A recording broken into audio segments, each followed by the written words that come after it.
those people who aren't here can catch up. So it's recording now. Oh, no, you don't want, I don't want you to see that one yet. Right, fantastic. Let's get going. So I posed that question about a Christmas tree because I talked about Christmas trees last time. So now what I'm going to do is give you some questions about series and parallel circuits from last time, just to see what you remember. I know that you remember quite a lot because I teach 2 Year 8 classes now, 8 TS and 8 LTO, and I've been marking your work first thing this morning so that you had it back before this. And I can see that most of you got it. So let's see if everyone can remember now. Here we go. One poll. In a series circuit, does the current split up, stay the same the whole way round, double, or go backwards? So what are we looking at there? Now I'm going to leave it up for a minute to see what people think, and they're remembering the Battenberg cake, and series and current was the first thing you had to remember. And if you could remember that one, the whole of your Battenberg cake came together. Got more than half of you have voted now, and it's going very interestingly. Only 30 seconds in, so I'm going to give you another moment there, and I'm going to end it in about 5 seconds so that we can move on to another one. Okay, so most people have voted and nearly 90% of you got it right, and the answer was it stays the same the whole way round. Series, same. Okay, current, series, same, and then we can do the rest of our Battenberg cake. So that's brilliant. So the reason that my Christmas tree lights went out when I was little and my dad had to change every bulb at once was because they were in series. And in series, the current goes through everything one after the other with the same current the whole way round. However, it doesn't happen now because the Christmas tree lights that you all have now are in parallel. Now, in a parallel circuit, now I'm being deliberately tricky this time. We just said series the same for current. But I'm going to ask you about a parallel circuit, but I'm not going to ask you about current. I'm going to ask you about potential difference. Let's see who's thinking about that Battenberg cake. Series, current, potential difference, series, same, and then everything is opposite. So what do you think to that one?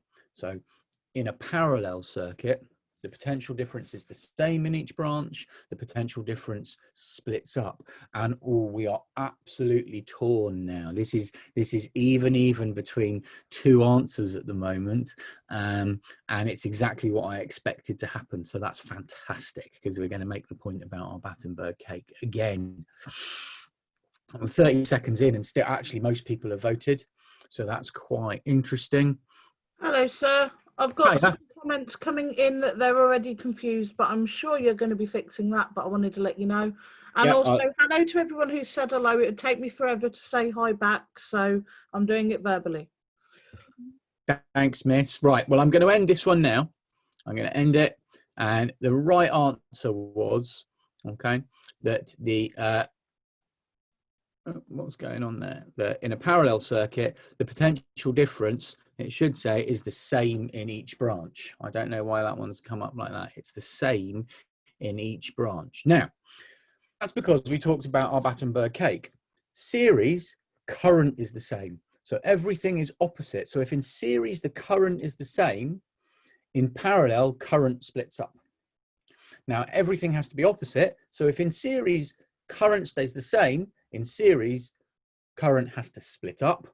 And if everything's opposite, that means potential difference in parallel has to stay the same because it's opposite to series. Now, if you're still unsure about that, you need to have a look at last week's slides. I am going to refer to it again, but there are the 4 different things. I'm going to go through it again because I'm aware it's quite a difficult idea. So if it doesn't immediately in your head, keep watching, keep listening, and do remember that you could go back to last week's slides. Now, one of the other things that I asked you to do last week was to see if you could learn some of the symbols. And some people did, there was a matching activity, and the ones that I marked, the 2 classes that I marked did really well on this. But let's see if you can remember them when you don't have a guide in front of you. So I'm going to poll now. And I'm going to move it around a little bit. I think I'm on pole 3. Right. So the first one is going to say, what is the middle symbol? That is, so 1, 2, 3, 4, 5. So the middle one is this one here, the middle symbol in the top row. Here we go. What is the middle symbol in the top row? That one there, middle symbol in the top row. This one here, circle with a cross in the middle, doing fantastically. About a third of you have voted 10 seconds in. So you're very confident with these, which is nice. Hello, sir. Sorry to interrupt. If possible, could you repeat about the potential difference in series circuits? I am going to go through that in a later slide. I'm going to come back to it a few times. All right, so we're 81 out of 98 voted now, so I'm gonna call it in a couple of seconds, and 87% of you got that right. That was a bulb. That's the symbol for a bulb there.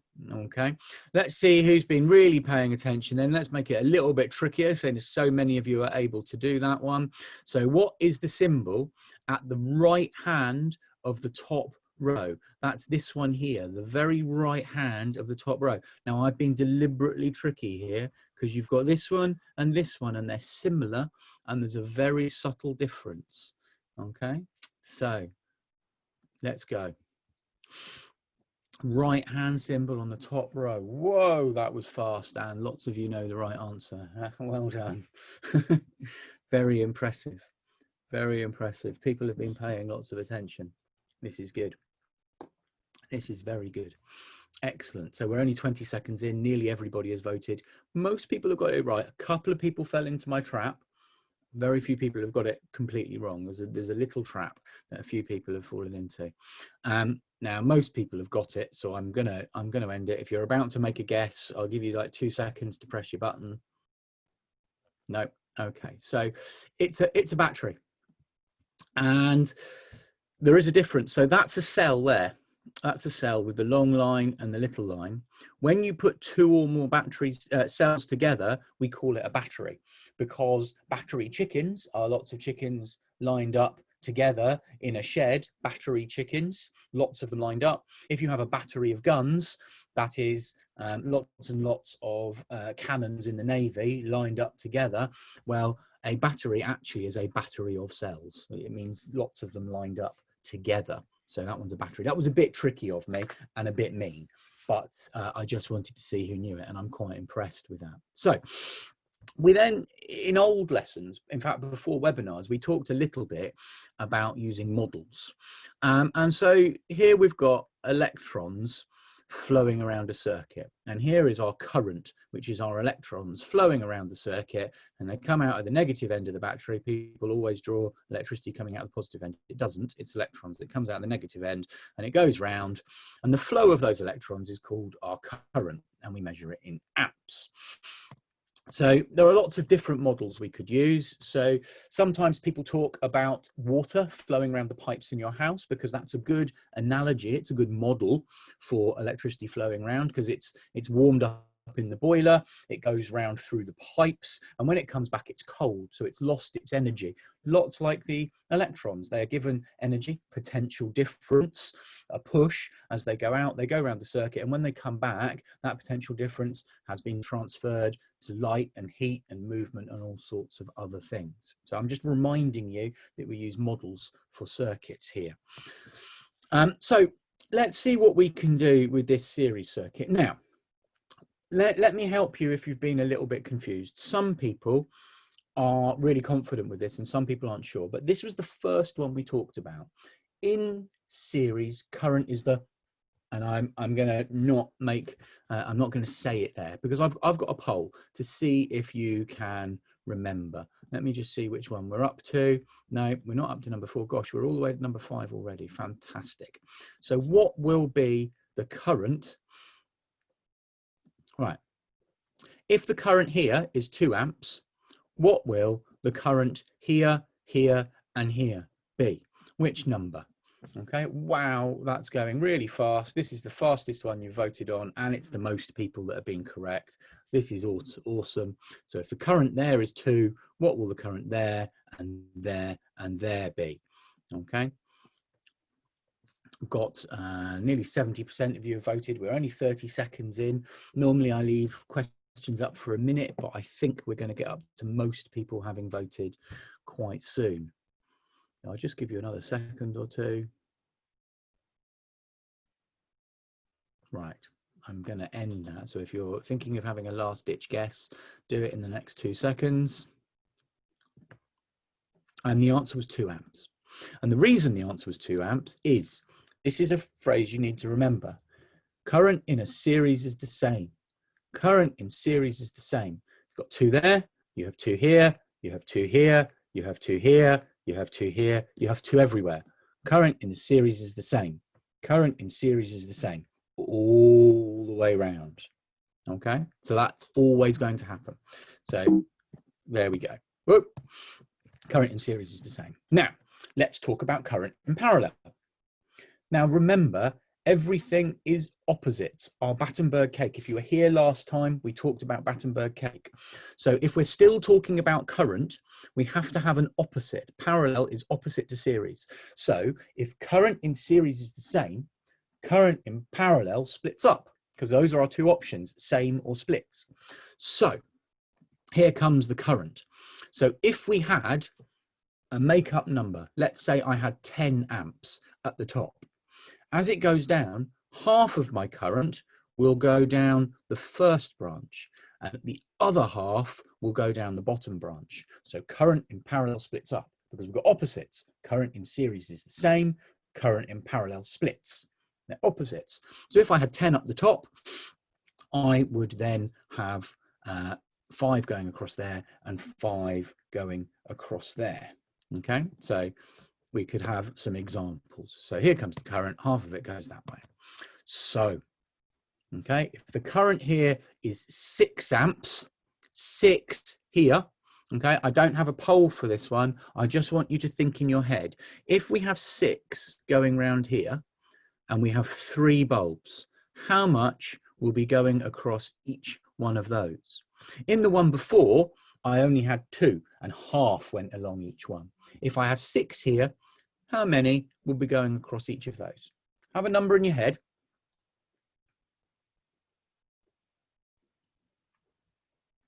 Right. Judging by the speed you did the polls, I think people will have imagined a number. And if the number that you had in your head was 2, you'd be correct, because there's 6 here and there are 3 different ways for it to go. So 2 will go that way, 2 will go that way, and 2 will go that way, because 6 divided by 3 is 2. They get 2 each. But as it comes back out the other side again, they all come back together. So 2 comes from there, it meets the 2 from here, and then it meets the 2 from here. So it becomes 6 again. You have 6 at the top, splits up into 2s down each of those, but they all join back up again to have 6 over there. So series, current in series is the same, current in parallel splits. That's our rule for current. Current in series is the same, current in parallel splits. So those are our 2 rules there. So, hello, sorry, Miss. this question linked perfectly there. So do they always split up equally? Right, that's a brilliant question. Now, actually, the reason that I have got here, it says these bulbs are identical. And if I go back, it said there, assuming the bulbs are the same. It only splits up evenly if the bulbs are identical. You're not going to get asked to do the calculation needed to work out the proportions that go down different amounts with different bulbs until you're in year 9, and even then when you're doing the higher paper. So please, for the moment, everything is equal. But the rule is everything is equal because we're using identical bulbs. Okay, so it was a brilliant question, but I don't want to expand other than yes, as long as your bulbs are identical. So voltage. Now, this is an old slide, and I should have changed it to potential difference because we don't use voltage. Potential difference in a series circuit. Now, remember, everything is opposite, and current in series is the same. Well, that means potential difference in series splits because everything has to be opposites. So current in series is the same. So potential difference in series splits. So if I have 6 volts there and all of my bulbs are the same, this one will have 2 this one will have 2, and this one will have 2. Exactly the same as the current in the parallel circuit, but this is potential difference in series. That's why we've got our Battenberg cake. Current in series, the same. Potential difference in series splits. So we've also got current in parallel splits. So let's guess what potential difference in parallel does. So we've got 2 volts for each one of those. That one would be 4. Right. So now we've got potential difference in parallel. So if we've got our Battenberg cake drawn, and I'm just going to get my pen and paper now, and I'm going to draw my, quite frankly, brilliant version of Battenberg cake. Oh, I have to mention, actually, lots of you, when you handed your work in to me, the 2 people who, the 2 classes that I teach, lots of people put pictures of Battenberg cake, and I think that that's a brilliant thing to have done. Firstly, because it made me laugh, but the other reason is that it really, really will actually help you remember this, because you can draw this if you get stuck in an exam. So here is my Battenberg cake. So those of you who weren't here last time, it's that cake that's got yellow and pink squares in it. So it looks like a mini chessboard. And now I've drawn my electricity Battenberg cake, and I've got series and parallel, current and potential difference. And I know that in series, I have to write the word same, because current in series is the same. Current in series is the same. Now, if I know that, I can fill in all of the other boxes, because it has to look like my Battenberg cake. So if I have same there, I have to have same in this bottom corner over here. So I have to write same down there like that. And so that means I have to write splits in the other 2 boxes. Splits, splits. Okay, so here I've got series, current, same. So current in series is the same. Current in parallel splits. Potential difference in series splits. Potential difference in parallel is the same, which means that over here, if I have 4 volts up there, that means I have 4 volts here and 4 volts there, because it is the same. So I've got a summing up slide. I'm aware that lots of people find this particular thing really difficult to remember.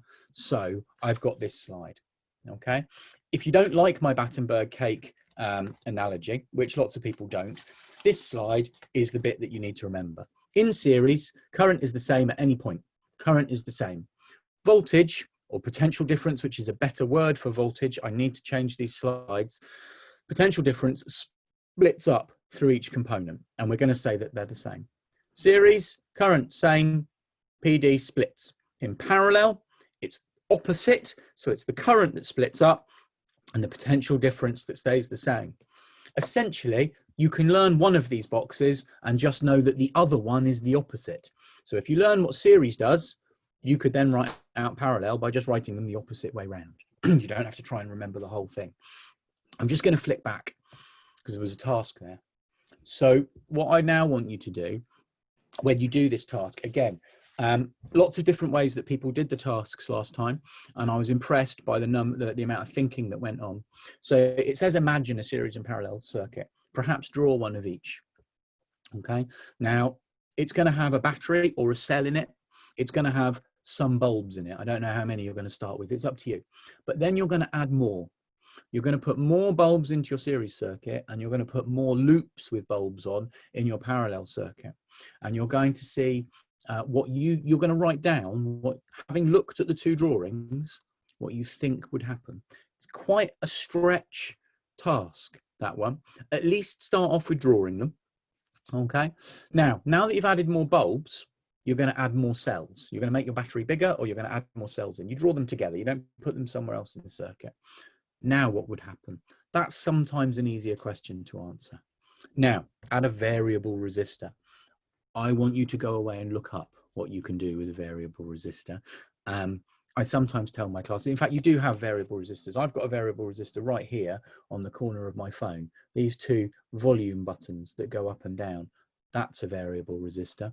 I've got a variable resistor that makes the brightness of the screen on my laptop go up and down. So you add a variable resistor to your circuit and tell me what you're able to do with it. You might need to look it up. Bit of a stretch and challenge there. So that task is quite a difficult one. You might choose not to do it if you find it really difficult. There are some easier ones. Then here's the summary of the series in parallel circuits, because I knew lots of people found it hard. So I put this thing here so that you can remember it. And by the time it's shared in your teacher's classroom, I will have changed the word voltage to potential difference, because that is the old word and it is wrong. Okay, we really need to say potential difference. And I haven't changed my very old slides because I'm a very old man, and I've had these for a long time. So now, this is the ultimate challenge. I know I've got 4 or 5 people in my year 8 class who could probably take their GCSEs quite soon because their science is brilliant. This looks awful when you first look at it, but you can work out what the current and voltage on all reading on these voltmeters will be all the way around by following the rules that you've got on the slide before. So if you have a look at those rules and apply it to that, you might, if you're feeling really like you want a puzzle, be able to write down A1 equals V1 equals A2 equals, and so on. I want to be really clear, this question is aimed at those, pupils who are getting the highest level every time they take the test and who are, really thinking about triple science. This is quite a puzzle, this question, and you will need to draw it out and sit and have a think about it for a while. Okay, it's not as hard as it looks first off, but it does take a little bit of resilience with working through the rules. You know who you are, so I'd really like to see some answers from you. Now, the reason that we use parallel circuits, they're the ones, lots of people answered the question, said that more commonly we find parallel circuits in our house. And there are 2 main reasons that we find them. And number one is that you can add extra things without affecting anything else. Or I think I might have given an answer away to an earlier question if you were paying attention. So if we have a long string of bulbs and we put more and more and more on, it doesn't make them dimmer because each branch gets the same potential difference. And so we can actually not affect the brightness of our bulbs particularly. The other thing is that if one thing breaks, the others aren't affected. So your plug sockets in your house are all on a parallel circuit because your TV is plugged in, your Xbox is plugged in, your Hoover's plugged in, your lights are plugged in. And actually, if one thing breaks, one plug breaks, everything else stays on. And the same is true of the lights in our science labs. When all of those are on in the science lab and one of the bulbs goes, the rest of them stay on because they're in parallel, because that's an advantage of them. And you need to know that. Right. I've got 5 minutes to explain the idea of resistance. Now, for those of you who like sci-fi as much as me and Miss Wanstall, you'll know that resistance is futile, and you'll know what I mean by that statement, and you might be chuckling to yourself. But for everyone else, we just need to talk about what we mean by resistance. And it's not really a very difficult idea, because let's go back to imagining our electrons going around our circuit. There they are, minding their own business, and around they go. But they get to the lamp, and the lamp has actually got a teeny tiny wire inside of it, and they have to squeeze their way through. And in squeezing their way through, that's how their energy gets transferred to the lamp, and they make it hot and they make it light up. But it is hard to get through the lamp because the lamp has got resistance. Resistance is something which tries to prevent the current from going round. Wires have got a low resistance. They've got a bit of resistance. The electrons need pushed to make them go, but the resistance is low. It's easy for them to get round. A lamp has a higher resistance because it makes them be forced through. Okay, so resistance is something which tries to stop the current going past. So we need to remind ourselves of these words because they're really important. Current, a measure of the flow of electrons. So it's the rate or the flow of electrons going round. And potential difference sometimes gets called voltage, but potential difference is actually the right word. This is the push or the amount of energy that they've been given as they go out round the circuit. And if we increase the potential difference, we turn it up, so we would get more current, because if you push harder, more electrons go. If, again, you're feeling that you're in that challenge group, you might be able to explain what that dead straight line means and say why it happens, perhaps. Okay. Now, resistance. Here's this chap over here. Right. George Simon Ohm. okay, who died 150, 170 years ago. But he came up with the idea of resistance. He noticed resistance, and he worked out that there was actually a really important relationship. So resistance is anything that resists, tries to stop a current. So the more it tries to stop it, the harder it is to get past something, the more resistance that has got. Okay, and they called it ohms after Mr. Ohm, who came up with it. Okay, so it's measured in ohms, and it's got this funny symbol down here called an omega. It's an O with little feet on the side of it. But he noticed there was a relationship, that if we took potential difference measured in volts, that we could make this triangle. So resistance is volts divided by amps, and we can use a little triangle. And if you know how to use the triangle, you cover the thing that you're looking for and you do what's left. So if we covered V there, we would have I, which is current, times R. I know it's annoying, it's measured in amps, but its symbol is I. A really annoying thing to remember. The units are amps, but the symbol is I. Everything else is nice and easy. V for potential difference, because it's measured in volts, and R for resistance. So if we wanted to work out the voltage, the potential difference, we would multiply current by resistance. If we wanted to work out resistance, we would divide potential difference by current, and so on. We can rearrange that triangle. Okay. Now, if you've got your phone on you, you might want to take a picture right now of that triangle, or if you've got a pen and a piece of paper, you might want to write it down, because I am going to ask you to work something out in a minute. Just in your heads, not going to do a poll or anything. I just want to see how you're feeling about doing one, and then you can pop some questions in at the end if you've found it too difficult. So if you've got your phone, maybe take a picture of that, write it down. So we've got V at the top for potential difference. I'm going to have to go through and change all of these. Current times resistance down the bottom, remembering that I stands really irritatingly for current. Do you see what I did there? Okay, so I'm going to move on. That was time. Right, so we're going to leave this slide out for now. Actually, I'm going to come back to that next time, because actually I think it will be too complicated. So we're just going to move on.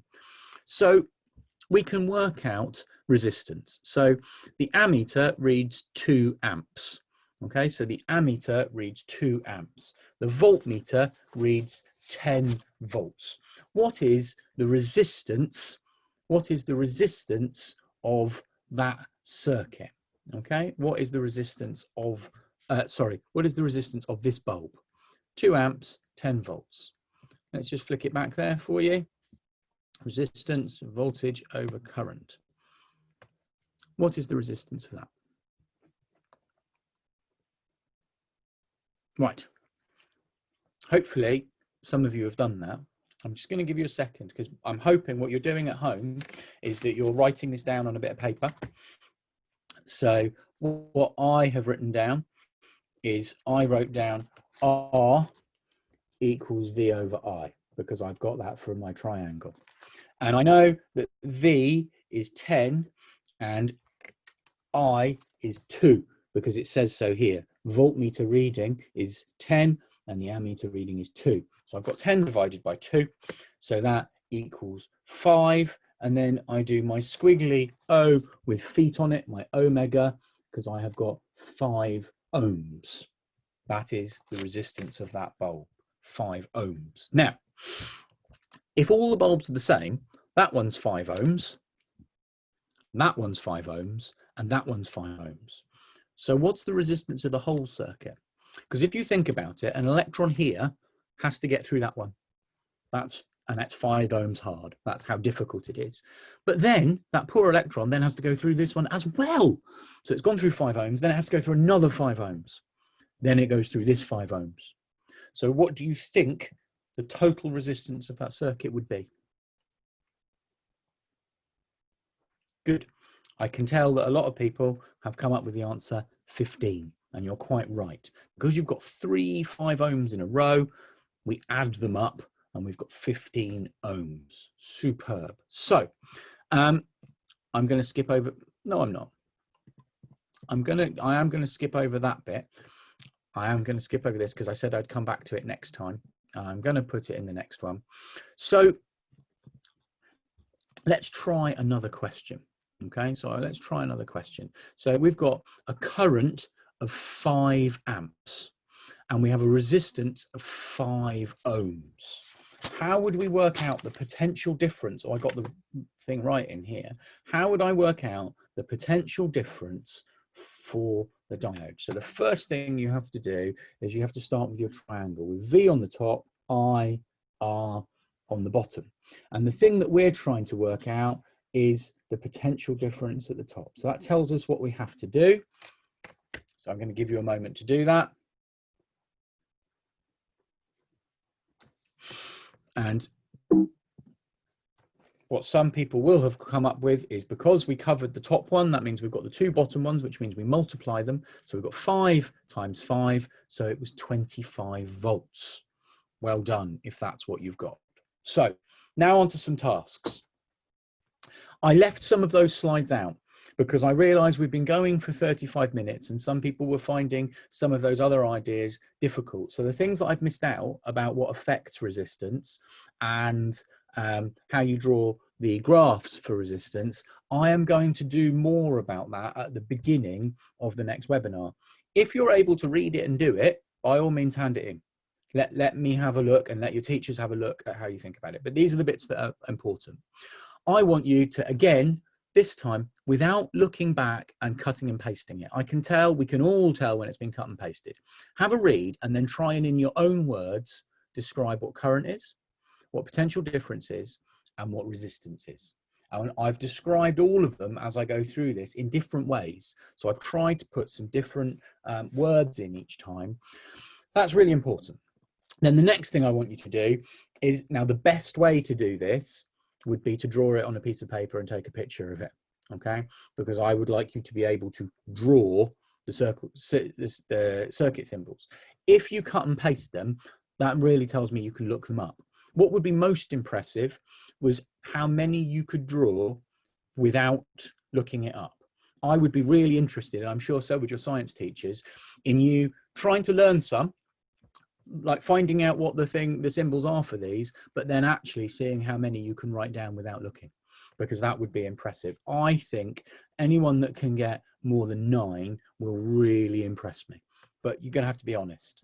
Okay, you're going to have to be honest about what ones you do. Right, now here we're back into series and parallel. You see, I did say we were going to come back to it, and the reason we're coming back to it is I can see from the work that I set last week that some people were still finding it a little bit difficult. So I've gone over it again, and this is all about, here is the Battenberg cake table. So series, same, and then we do opposites. So what I want you to do is to draw them. Again, you can draw them using lines in Google Sheets, Google Slides, but if you can draw them by hand and upload a photo, it's better for your own practice. Doesn't matter if you can't upload it. It's better for your own practice if you draw them by hand. This is really important. Memorizing this table is super important. Okay, and then we've just had a go at working out what happens in a series circuit to resistance, and so you might, if you watch it back or you remember, you should be able to answer that question. Then I put a couple of challenge questions at the end. So there's a lot of challenge questions in here, and the reason that I'm doing so many challenge questions is that I'm finding, out of the work that I'm marking, I am getting a proportion of people who could really start to touch into the edge of GCSE work, because you are at the end of year 8. And so I've put these questions in at the end for people who feel confident doing that. If you get to this question and actually this is all too much, as long as you've tried the easier ones before, that's a brilliant piece of work. If you're able to do this, this is you showing me or your teacher something that you can do that is above and beyond perhaps a little bit of what we'd be able to expect at the moment. And then this is the ultimate challenge. So those of you that are spending lots of time on science, and I can see that lots of you are spending a lot of time on science, what I'd like you to do is to use a diagram or a model. And by a model, I mean, instead of explaining this by talking about electrons and push, what I want you to do is to explain it in terms of something else, like students walking around the school, or water flowing around pipes in a system, and see if using a model you can still explain current, potential difference and resistance. Because if you can do that, you really understand how they work. And if you can really understand how they work and explain why they're related to each other, so if you give them more push, why is there more current? Okay, if the resistance goes up, why does the current go down? If you can explain those things, you truly understand how all of this works. So this is the last challenge. So I did miss some slides out. What I'm going to do before they go into your classrooms, because I'm going to give them to your teachers may in fact have already got them, but I am going to delete a couple of the slides. If you get slides, because your teachers have already done it, that have got those graphs on and the relationship between current and voltage, remember I said you didn't need to do that this week, because I've decided to skip it because I thought we should spend more time looking at current in series and parallel. So that's all of the work for this week, explained. I'm going to stay here now. You are, of course, welcome to leave if you are done and you're ready to go and do the work. But if you would like to stay